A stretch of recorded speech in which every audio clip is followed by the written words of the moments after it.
Hello दोस्तों, आज मैं एक क्षेत्रीय पार्टी जिसका नाम है डीएमके। डीएमके का पुराना नाम है द्रविड़ मुनेत्र कड़गम। यह एक क्षेत्रीय राजनीतिक पार्टी है जो मुख्य रूप से तमिलनाडु और उसके आसपास के क्षेत्रों में होती है। यह एक वर्तमान में एम के स्टालिन डीएमके के अध्यक्ष है। हाँ, एम के स्टालिन नाम है ना, मुख्यमंत्री शायद। कौन है तमिलनाडु का मुख्यमंत्री? सर बोल सकते हैं आप? चश्मे वाले भाई बोल सकते हैं? कौन है तो बता सकता है? देखो जरा फोन में बताओ कौन है। आप जरा इस वीडियो को पॉज करो, बंद किए बिना पॉज करो। कैसे पॉज करेंगे? Good, very. देखिए ये हमारे कैमरामैन बहुत इंटेलिजेंट है। अच्छा, मिले कौन है भाई सीएम तमिलनाडु के? पीटने मैंने अब बताओ। हाँ, एम के स्टालिन, यो वो बात की सर ने, एम के स्टालिन। अच्छा बोलो, शाबाश। तमिलनाडु के साथ साथ ये पुडुचेरी में भी डीएमके की क्षेत्रीय पार्टी है। हाँ, पुडुचेरी, जिसका पुराना नाम बताओ भाई दोस्त, सुना है नाम? पुडुचेरी का पुराना नाम पांडिचेरी। पांडिचेरी है ना, वहाँ भी इनकी सरकार है। Very good.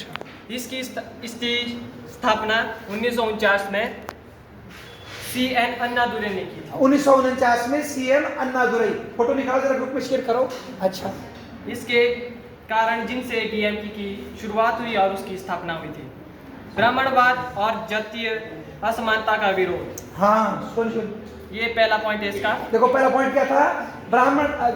ब्राह्मणवाद के खिलाफ और जातीय असमानता, है ना। और ये निकालने वाले कौन थे? पहले बताया था मैंने आपको, पेरियार, ईवी रामास्वामी नायकर। जो स्कूल में पढ़े होंगे आपने, पेरियार नाम का एक आदमी था जो समाज सुधारक बोलता था, है ना, मैं हूँ भाई। और वो बोलता था हमारे समाज में जो जाति पाति किसने फैलाई? पंडितों ने फैलाई। ये बोला वहाँ से आए, नॉर्थ इंडिया से, और वहाँ से आके ये हमारे यहाँ नफरत फैला रहे जाति पाति। हमारे अंदर कोई जाति पाति नहीं, हम तो सारे भाई भाई हैं। पर ये इन्होंने फैलाई, इनको बाहर निकालो राजनीति से। कारण क्या था? क्योंकि ब्राह्मण लोग वहाँ पढ़े लिखे थे, थोड़े पढ़े लिखे थे, तो वो उनसे थोड़े से कंपटीशन था कि हमें भी जॉब चाहिए, तो ईर्ष्या भी थी।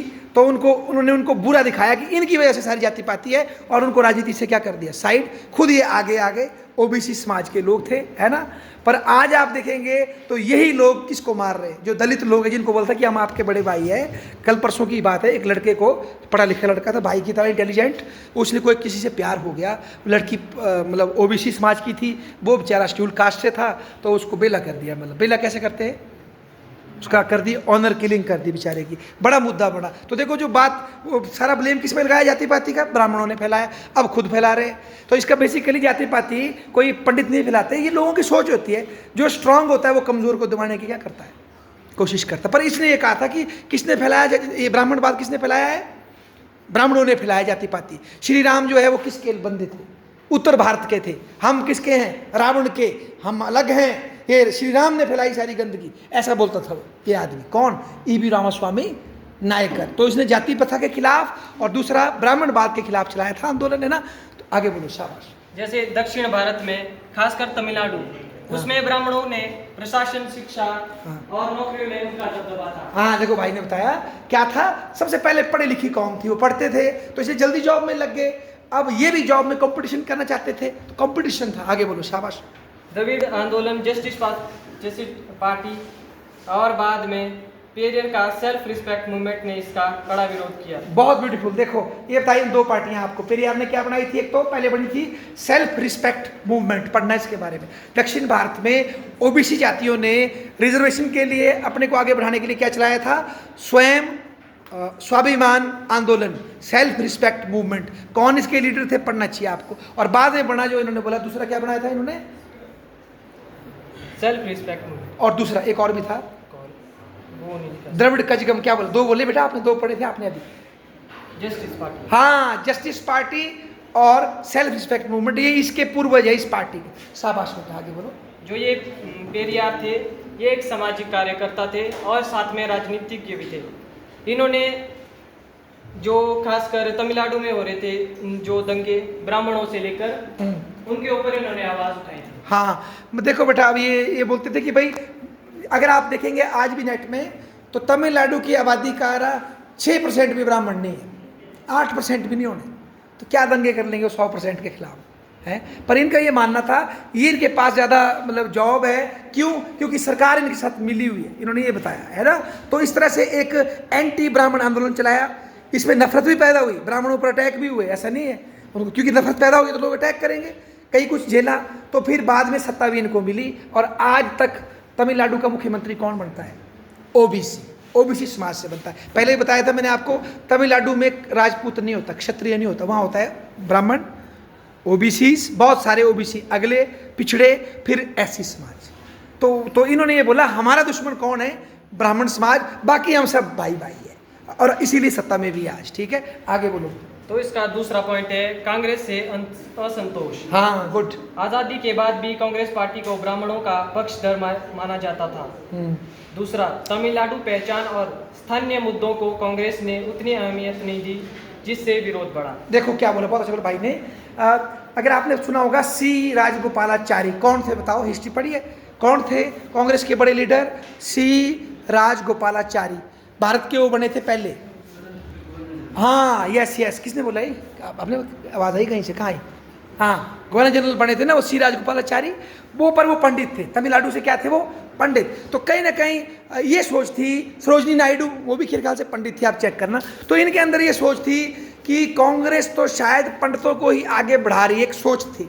तो इससे कांग्रेस से नफरत करने लग गई है कि कांग्रेस भी पंडितों के साथ मिली हुई है, तो नफरत पैदा की। दूसरा, इन्होंने लोकल मुद्दे, विशेषकर तमिल भाषा, कि तमिल भाषा हमारी मेन भाषा है, इंग्लिश और तमिल, बिल्कुल हिंदी हिंदी तो बात ही मत करना, हम तमिल भाषा और इंग्लिश भाषा और हमारा Dravid culture, not Aryan culture, not Sanskrit, हमारा द्रविड़ कल्चर, उसको हम फोकस करेंगे, ये इन्होंने फोकस किया। और इस सब को पैदा करने में एक भूमिका उन्होंने भी निभाई, जो बड़े खतरनाक मतलब तरीके से, वो अंग्रेज़ों ने जो पादरी यहाँ आए थे उनके साथ, उन्होंने भी ये स्टडीज़ की और ऐसा बोला कि जो साउथ इंडिया के जो काली चमड़ी के लोग हैं ये अलग नस्ल है, और नॉर्थ इंडिया के जो गोरी चमड़ी के लोग हैं ये अलग नस्ल है। नस्लवाद का कॉन्सेप्ट लाया। ये जो सिंधु घाटी की सभ्यता है ये काले लोगों की सभ्यता थी, फिर आर्य घोड़े पे आए और उन्होंने ये मारे भगाए साउथ इंडिया को। ये दो नस्लें हैं, एक नहीं हो सकते, जबकि दोनों हिंदू है, पर नहीं ये अलग है। तो नस्ल की गेम खेली उन्होंने, पादरियों ने भी ऐसी किताबें लिखी ताकि उनको ऐसा लगा कुछ लोग वहाँ क्या बन जाए, फिर हिंदू क्यों रहना, फिर क्रिश्चियन बनते हम। तो ये भी इसमें लॉबी थी, ठीक है ना। तो इस तरह की गेम चली थी और कई लोगों पे अटैक भी। अब नफरत फैलेगी तो खतरा तो होता ही। आगे बोलो भाई, शाबाश। तो इसका तीसरा पॉइंट है द्रविड़ कड़गम से अलगाव। हाँ, ईवी रामास्वामी पेरियार ने द्रविड़ कड़गम बनाई थी, लेकिन वे चुनावी राजनीति के खिलाफ थे। हाँ देखो, हाँ ईवी रामास्वामी ने द्रविड़ कजगम बनाई, पहले डीके है ना, 1924-25 में बनी है। ये एक सांस्कृतिक संस्था थी आरएसएस की तरह, कि कल्चर की बात करेंगे, राम का विरोध करेंगे, हिंदी का विरोध करेंगे, इंडिया का विरोध करेंगे। और आज़ादी के टाइम में बंदा बोल रहा था हमें एक अलग देश दो, द्रविड़ देशों को लग, ये जो कर्नाटका, तमिलनाडु, इनको लग करो, गिव अस सेपरेट कंट्री, हम अलग, ठीक है, ऐसा बोल रहे थे।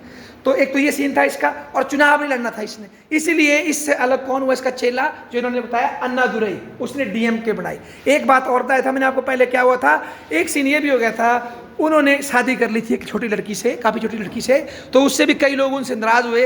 ये क्या, थोड़ा सा करैक्टर हमें ठीक नहीं लग रहा है, इनको तो, ये तो हमारे महायोगी थे, ये शादी करके बैठ गया, वो भी इतना एज डिफरेंस, उससे भी थोड़ा उसका रुतबा कम हो गया था। और इसका फ़ायदा उठा के चेले ने अपनी अलग पार्टी बनाई जिसका नाम रखा DMK, है ना। और इस DMK वाले ने ये मानना पड़ेगा, इसने बोला हम इंडिया में ही रहेंगे, हम इंडिया के साथ है, हाँ हमको तमिल भाषा चाहिए, थोड़ा हमारा कल्चर लग है, पर हम इंडिया में ही रहेंगे, इंडिया से लग नहीं चाहते, ये बोला इसने। शाबाश बेटा। CN अन्नादुरई चाहते थे कि आंदोलन को सत्ता में जाकर लागू किया जाए। शाबाश, मतलब सरकार बने हमारी, शाबाश बेटा। इसी मतभेद के कारण 1949 में अन्नादुरई ने DMK की स्थापना की। हाँ, दोनों के फोटो डालो ग्रुप में, उसके भी डालो, ईवी रामास्वामी नायकर का फोटो डालो ग्रुप में, और अन्नादुरई का भी डालो। कौन ज़्यादा हैंडसम नजर बताना मुझे। आगे चलो, बोलो, शाबाश। तो इसका चौथा पॉइंट है तमिल पहचान और भाषा आंदोलन। शोर नहीं, तमिल पहचान और भाषा आंदोलन। हाँ, हिंदी को थोपने के प्रयास से हिंदी इम्पोजिशन के खिलाफ आंदोलन तेज हुआ तथा दूसरा, DMK ने तमिल पहचान और संघीय ढांचे की रक्षा के लिए जनता को संगठित किया। देखो ये भाई ने कुछ पॉजिटिव बातें बताई। देखो ये बात भी सही है बेटा। देखो अगर कोई हमको बोले यहाँ पर जबरदस्ती आपको तमिल पढ़नी पड़ेगी, ये भी तो गलत बात है ना। तो हमारे यहाँ क्या सीन था, संविधान में लिखा है, आर्टिकल भूल गया मैं, 343 की कितना पढ़ते हो, हिंदी को वो बताया गया है राष्ट्रभाषा, है ना, राजभाषा, राष्ट्रभाषा है तो 22 है हमारी, है ना, 22 भाषा है, क्या है हमारी राष्ट्रभाषा। क्या देखो मान्यता मान्यता किसके रूप में दी है? हाँ, चेक करना है ना, चेक करो। तो ये था देश के संविधान में लिखा कि संविधान लागू होने के 15 साल के अंदर अंदर पूरे देश में हिंदी को राष्ट्रभाषा बनाया जाएगा। तो कब होना था ये? 1963 में होना था, है ना, 97। जब ये होने लगा तो इसके खिलाफ तमिलनाडु में विशेषकर दंगे हो गए, आग लगा दी, कुछ कर दिया, मोटा सीन हो गया, हम नहीं मानेंगे, हम पे मत इम्पोज करो। एक साहब चलो ठीक भी, अपनी सोच है ना। तो इसको समझौता करने के लिए नेहरू जी ने क्या किया, उन्होंने एक समझौता किया, आपने पढ़ा होगा, उसको बोलते हैं 3 भाषा समझौता। पढ़ा है? 3 लैंग्वेज फार्मूला, पढ़ लेना, अभी भी चलता है 3 लैंग्वेज फार्मूला। उसमें ये था जिन स्टेटों में हिंदी नहीं बोलते वो पढ़ेंगे 3 भाषाएं 10वीं तक। एक पढ़ेंगे इंग्लिश, एक पढ़ेंगे अपनी भाषा, और तीसरी क्या पढ़ेंगे? हिंदी। 3 पढ़ेंगे। और हम कितनी पढ़ते हैं? 2, इंग्लिश और हिंदी। वैसे मुझे लगता है अगर हम उनको बोले हिंदी पढ़ो, हमें भी तमिल देनी चाहिए, माँ खाई तुम भी पढ़ो, इल्ले इल्ले इल्ले करेंगे हम भी, है ना। या वो पुष्पा वाली, तो क्या वो कौन सी है पुष्पा की भाषा? बताओ भाई, पुष्पा की भाषा कौन सी है? पुष्पा देखा नहीं आपने? कैसे कांडी आप? कौन सी भाषा है उसकी? झुकेगा नहीं साला। कौन सी भाषा? भाषा कौन सी है? आंध्रा, तेलुगु भाषा, वो सिखाओ हमको भी, है ना जी। तो वो फिर बोला 3 लैंग्वेज फार्मूला पढ़ लेना ना। तो ये इसने किया, भाई ने सही बोला। और ये संघीय मुद्दे भी उठाते हैं। इन्होंने बनाया था एक बार राजमन्नार कमीशन 1969 में कि भाई सेंटर से स्टेट को और साधन मिलने चाहिए, क्योंकि स्टेटों की जिम्मेदारी बहुत है, शिक्षा, रोजगार, गरीबी दूर करना, खेती पर ढहुए है नहीं। तो ये बोलते हैं सेंट्रल गवर्नमेंट को जो पैसा इकट्ठा होता है उसमें से बहुत सा हिस्सा किसको देना चाहिए? स्टेट को। तो फेडरल इशू भी उठाते हैं ये, है ना। और आजकल जैसे भाई ने लेटेस्ट लाया है, आपने सुना होगा, ये क्या बोल रहे हैं कि जो ये आपको शायद पता नहीं होगा, हमारे देश में जो सीटें हैं, सीटें लोकसभा की सीटें फ्रीज है, फ्रीज। पता कब तक फ्रीज है? हाँ, ये जो 543 है ना बेटा लोकसभा में, ये 71 के हिसाब से है। कब से? 71 के हिसाब से। इस कमरे में 71 का कोई भी नहीं, मैं भी नहीं हूँ 71 का, मैं भी 80 के बाद शुरू हो रहा हूँ, ठीक है, इतने पहले की। देखो तो उससे क्या हो गया है, बिहार वगैरह में इतने लोग पैदा हो गए, इतनी आबादी बढ़ गई है, यूपी में इतनी बढ़ गई है, तमिलनाडु की आबादी कम बढ़ी है। फ्याड़ी कि नहीं फ्याड़ी? फ्याड़ेंगे आप। जैसे कि जब कोई समाज पढ़ता है तो बच्चे ज़्यादा पैदा होते हैं कम होते हैं? बोलो भाई। जब लड़की पढ़ती है ज़्यादा बच्चे पैदा होंगे कि कम? कम ना, क्योंकि वो पढ़ेगी, अपने अधिकारों को जानेगी, तो 1 या 2 बच्चे पैदा होंगे। और कई तो आजकल हो भी नहीं रहे, देखा होगा आपने, कई इश्यूज रहते हैं। तो आबादी साउथ इंडिया में लोग पहले पढ़ गए, लड़कियां पहले पढ़ गई, वहाँ की बर्थ रेट कैसी है? स्लो। यूपी बिहार में आज भी 3 चूजे निकल रहे हैं, 5 तो निकल रहे, 4 निकल रहे, मतलब ज़्यादा है बर्थ रेट। तो इससे क्या हुआ, नॉर्थ इंडिया की आबादी बहुत बढ़ गई है, इनकी आबादी कम हो गई है। अगर अब हम सीटें बढ़ाएंगे तो क्या होगा? यूपी की सीटें कितनी है अभी? 80। तो यूपी की हो जाएगी मान लो 140, 150, और इनकी होगी, अगर तमिलनाडु की 40 है तो 60 भी नहीं होगी, इनकी आबादी कम है। तो इनको अब डर लग रहा है कि अब जो नेक्स्ट लोकसभा की जो सीटें कैलकुलेट होगी उसमें तमिलनाडु की जो 40 सीटें उनका वजन कम रह जाएगा, और ये यूपी, बिहार, बंगाल, महाराष्ट्र, यहाँ की सीटें बढ़ जाएगी। तो इनको कोई नहीं पूछेगा, इनको डर लग रहा है। तो इसलिए डीएमके वाला बोल रहा है गलत बात है, सीटों को फ्रीज करो, या फिर ऐसा करना पड़ेगा, राज्यसभा में सबकी सीटें क्या करनी पड़ेगी? बराबर, और उसकी पावर बढ़ानी पड़ेगी। तो कुछ ना कुछ तो करना पड़ेगा, ये सीन होना है। और डीएमके इस बात को अभी से उठा रही है ना, बहुत ही बढ़िया। और कुछ बोलना है आपने? जो ये मैंने आपको डीएमके के बारे में बताया, ये कोई इतनी जानकारी थी। धन्यवाद। बजाओ ताली, बहुत बढ़िया।